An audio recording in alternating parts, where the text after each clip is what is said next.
tal amigos? Hoy hablaremos sobre la máquina de soldar marca Carbone, la AR175ST, una máquina que te trabaja en 2 voltajes, 110 y 220, un equipo ultra portátil con tecnología inverter.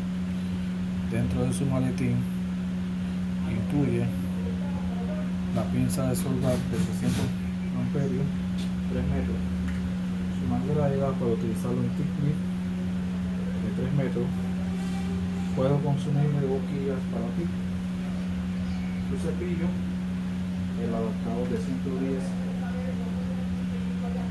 y una careta para soldar. En MMA, su capacidad para soldar con electrodos como el 6011, 6013 y 7018.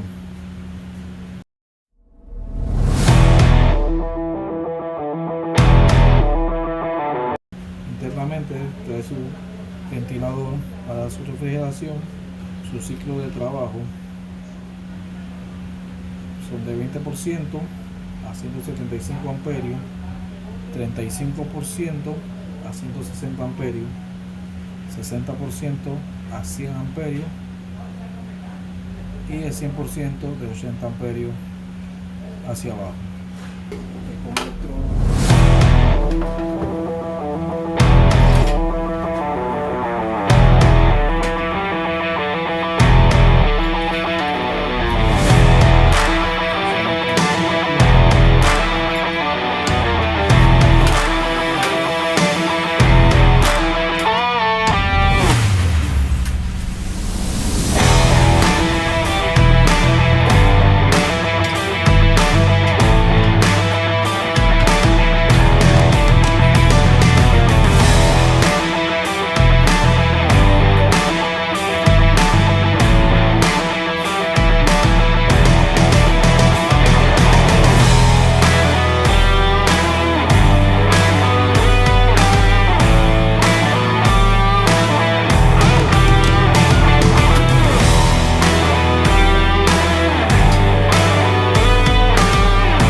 Amperios en 220